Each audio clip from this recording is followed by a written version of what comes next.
कैसे हैं आप लोग? अच्छा, आज हम डिस्कस करेंगे कि आपकी जो सैलरी है या आपकी जो इनकम है, उसकी डिस्ट्रीब्यूशन क्या होनी चाहिए। इसके लिए हमारे पास एक रूल है जिसको हम 60-20-20 रूल कहते हैं। इस रूल में सबसे पहले जो कंपोनेंट आप सेपरेट करेंगे अपनी इनकम का, वो होगा सेविंग का। हम लोग यूजुअली क्या करते हैं कि हम लोग पहले एक्सपेंस करते हैं, जो बचता है उसको सेविंग में लेके जाते हैं, जबकि ये बहुत ही एक गलत किस्म की एक आदत है या एक हैबिट है। अब जो ये 60-20-20 का रूल है, इसमें 20% आपने पहले अपनी सेविंग सेपरेट कर ली। सेकंड, आपने जो 60% है वो अपना आपका जो एक्सपेंडिचर्स है मंथली, वो 60% से ज्यादा नहीं होने चाहिए। और जो रिमेनिंग 20% है वो आपने दो पर्पस के लिए यूज किया हुआ है। एक पर्पस उसका तो है वो ये है कि आपने अपनी जो ईएमआईज है, जो टोटल आपकी कोई भी किस्म की आपने कोई इंस्टॉलमेंट ली हुई है, कोई लोन लिया हुआ है, तो उसकी जो ईएमआई है वो आपकी टोटल जो इनकम है उसका 20% से ज्यादा नहीं होना चाहिए।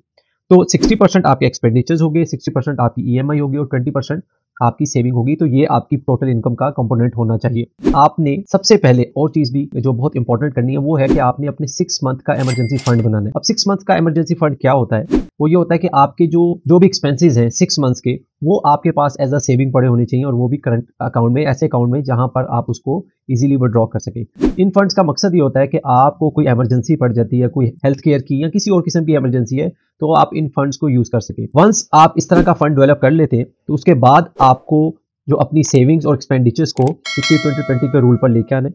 और इन द मीन टाइम आपने साथ साथ अपना फंड डेवलप करना है। जैसे ही आपका फंड डेवलप हो जाए, आपका ये वाला प्रोसेस स्टार्ट हो जाए, तो यू विल सी कि आपकी जो सेविंग है वो ग्रेजुअली इंक्रीज होती जाएगी। और अगर आप उसको वाइजली इन्वेस्ट करते हैं तो you will get a very reasonable return, और एक गुड पोर्टफोलियो आपका डेवलप होगा ओवर द पीरियड। इस तरह की किसी और किस्म की वीडियो देखने के लिए काइंडली कमेंट कीजिएगा। अगर आपको कोई क्वेश्चन है तो मुझे बताइएगा। अगर आपको वीडियो अच्छी लगी है तो काइंडली लाइक कीजिएगा।